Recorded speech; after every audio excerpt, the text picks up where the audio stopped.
Ava's vacation ended the moment she stepped into the wrong hotel hallway. She heard shouting, then a thud.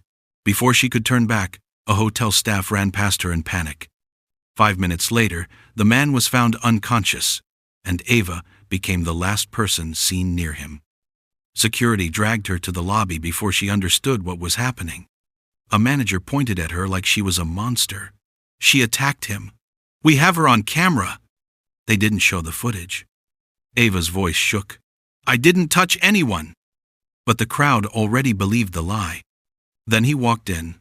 Detective Min Jae. Sharp suit, sharper eyes, calm and observant. He crouched in front of her, ignoring everyone else. "Did you do it?" he asked quietly. "No," she whispered. "I swear." He stood, turned to the staff, and said, "Then something here is wrong. The timing doesn't add up." Gasps and murmurs erupted. The hotel owner snapped, "Detective, we have proof." Min Jae didn't blink. "Then show it. Now." But suddenly, the camera malfunctioned. Evidence gone. Suspiciously fast. Ava's stomach dropped. Someone wanted her blamed. Min Jae leaned close. "Whoever's framing you is scared. Stay beside me if you want to survive this." The police station smelled of judgment. Officers stared at Ava like she was already convicted. Min Jae watched everything, every glance, every whisper. He knew corruption when he saw it. The chief pushed an incident file toward him. "Close this. She's guilty." Min Jae flipped the file open. It was empty. No timestamps, no photos, and no witness names. "This isn't evidence," he said. "It doesn't need to be," the chief replied. "She's a foreigner. Case closed." Ava almost choked. "So because I'm black, I'm the easiest to blame?" Nobody denied it. That was the scary part. Min Jae pulled her out of the room before she could explode.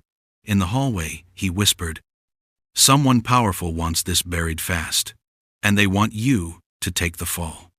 Ava steadied her breath. "Why me? I don't know anyone in Korea." Min Jae's jaw tightened. "Exactly. You're the perfect scapegoat." Then his phone vibrated, an unknown number.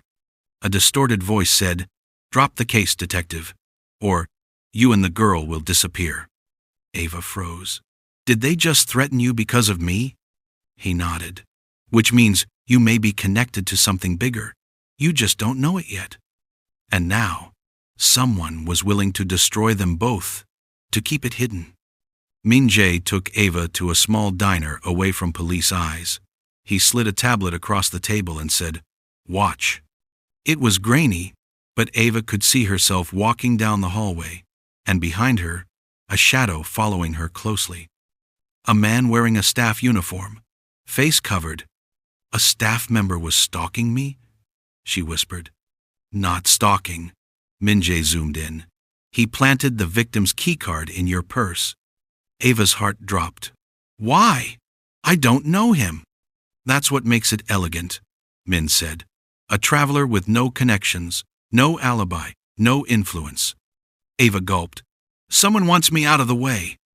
The detective slid another photo, the unconscious man from the hotel. But now he was awake and discharged from the hospital earlier than expected. "He refused to talk to the police," Min Jae said. "He left town at dawn." Ava frowned. "Why would a victim run?" "One reason," Min replied. "He's not a victim. He's part of the setup." Ava leaned forward, voice trembling. "Min Jae, what if I'm in danger?" "Oh, you are," he said softly. "And now that I've seen this, so am I." But the worst part wasn't the surveillance footage. It was the final image. Ava's passport, copied, scanned, and tagged with a red stamp. Target. Ava couldn't stop shaking. "They marked me, like I'm an object." "You're a liability to someone," Min Jae replied. "We just need to know who." He led her through a back alley toward a tiny repair shop. The owner, an old tech genius Min trusted, pulled out a corrupted hotel drive. "This was wiped on purpose," he said, "but the person who deleted the footage made one mistake." He restored a single frozen frame. Ava gasped.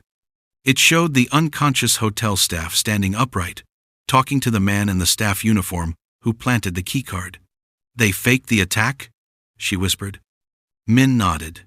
"To frame you." But the bigger shock was the tattoo on the uniformed man's wrist, visible for half a second. A black serpent with golden fangs. The shop owner stepped back. "Detective, that symbol belongs to the Jin Sang group." Ava frowned. "Who are they?" Min swallowed hard. "A billionaire family with political power. They are very ruthless and untouchable." The shop owner added, "If they marked you as a target, you saw something they didn't want any tourist to see." Ava clutched her chest. "I didn't see anything." Min placed a steady hand on hers. "You did. You just don't remember." Then the shop's lights flickered. Doors slammed shut. Someone else was inside. The shop turned pitch black. Ava held her breath as footsteps scraped across the floor. Min-jae pushed her behind a metal cabinet and drew his gun silently. A voice whispered from the darkness. "Detective, hand the girl over.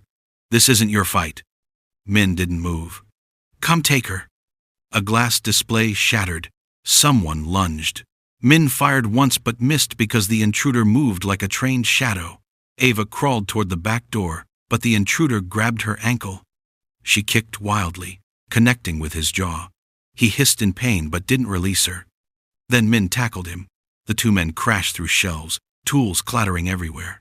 The intruder slammed Min's head against a table, muttering, "She saw the USB. She has to disappear." Ava froze. "USB? What USB?" Min headbutted the attacker and yelled, "Run!" Ava sprinted out the back, Min-jae right behind her. The intruder vanished as quickly as he'd appeared, as if he'd completed his task. But what task? Ava leaned against a wall, panting. "What USB are they talking about?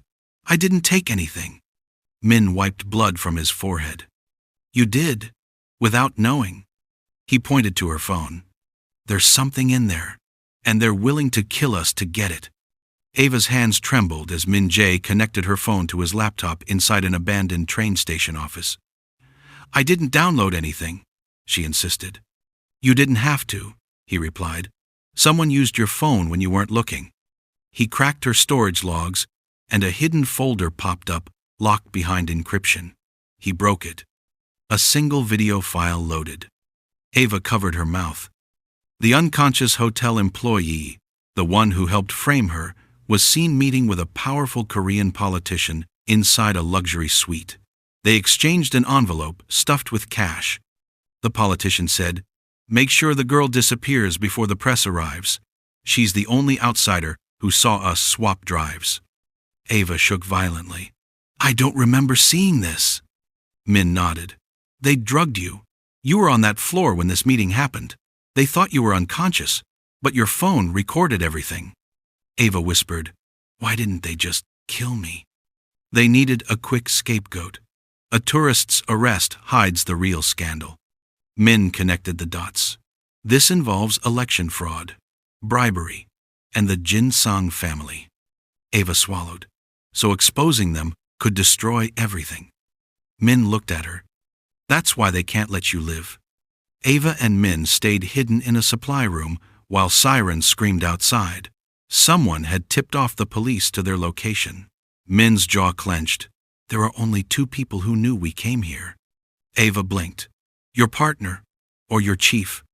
Before he could respond, Min's phone buzzed a message from his partner, Detective Seo.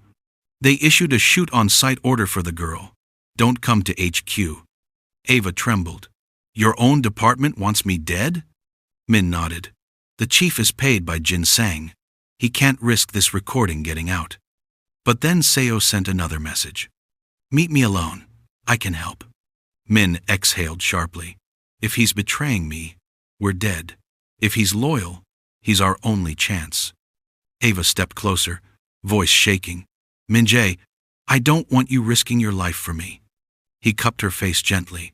"Too late. I already chose." They left the station through the back tracks. Seo stood alone under a flickering street lamp. His eyes darted around nervously. "I can get you out of Seoul," he whispered. "But you didn't hear this from me." Before Min could speak, So added quietly, "They're not looking for just her anymore. They ordered your execution too." Seo led them to an abandoned parking lot. "My car is hidden behind that truck," he whispered. "We have 10 minutes before the SWAT unit arrives." Ava clutched Min's arm. "This feels wrong." Min kept his hand near his gun. "Stay behind me." They approached the truck slow and cautious. Seo unlocked his car and stepped aside. "Get in." Ava slid into the back seat. Min opened the passenger door, then froze. A red sniper laser landed on Seo's forehead. Min yelled, "Down!" A shot cracked through the air. Seo collapsed instantly. Ava screamed. Min dragged her behind the truck as more bullets rained down from the rooftop. "They trapped us!" Ava cried. Min grabbed her hand. "Run on my count. 3, 2, now!" They sprinted between cars as gunfire followed them. A van screeched into the lot. Masked men jumped out. Ava stumbled. One masked man grabbed her wrist, hissing, "Give us the phone!" Min shot him in the leg, grabbed Ava, and forced her behind a concrete pillar. "Why didn't they shoot me?" she whispered. "They need the video," Min said, alive. A masked man shouted, "Detective Min, hand her over and walk away." Min reloaded. Not a chance. Min dragged Ava into a drainage tunnel beneath the lot. Water splashed under their feet as they ran. The attackers didn't follow. The tunnels were a maze only Min knew well. Ava panted, "We can't run forever." "We won't," Min replied. "We're turning this around." He called a private journalist he trusted. "Meet us at the river." When they reached the spot, the journalist, a woman named Hana, was already waiting. She stared at Ava. "You're the tourist everyone's calling a violent criminal." Ava lifted the phone. "I have proof that will destroy a politician and a billionaire family." Hana's eyes widened as she watched the video. "This is enough to trigger an international investigation." Min nodded. "Upload it anonymously. Spread it everywhere." Hana hesitated. "Once this goes viral, the entire country will explode." Ava straightened her shoulders. "Then let it." Hana uploaded the file. Within minutes, phones across Seoul lit up. News alerts, leaks, and social media explosions. Then Hana whispered, "Ava, there's something you need to know. The politician in the video wasn't just bribing. He was discussing a woman on that floor." Ava frowned. "Which woman?" Hana looked at her sadly. "You." Ava's knees buckled. "They planned to kill me before that video was ever recorded?" Hana nodded. "You walked into the wrong hallway minutes before a secret political deal. You weren't supposed to survive." Min held Ava steady. "Not anymore. The whole country has seen the evidence. They can't touch you." Suddenly, sirens echoed in the distance, not chasing them, but surrounding the Jinsang compound. The government had launched an immediate raid. The corrupt chief was arrested live on TV. The politician fled but was captured at the airport. Ava covered her mouth, overwhelmed. "I'm free?" Min smiled softly. "Completely." Authorities officially cleared her name. The hotel released a public apology. The U.S. Embassy offered to fly her home. But Ava looked at Min Jae. "Do you want me to leave?" He stepped closer, brushing her cheek gently. "I believed you when the whole country didn't. I don't want you to go anywhere." Ava leaned into him, tears finally falling, not from fear, but relief. "What happens now?" she whispered. Min intertwined their fingers. "Now, you start a new life, and if you'll let me, I want to be part of it." Ava smiled. "I want that too. A clean slate, a new beginning, and a love born from survival." The moral lesson of this story is that truth doesn't protect itself. It needs courage. Even when the world doubts you, one person's belief can change everything. Stand firm, fight for your name, and never underestimate the power of the truth.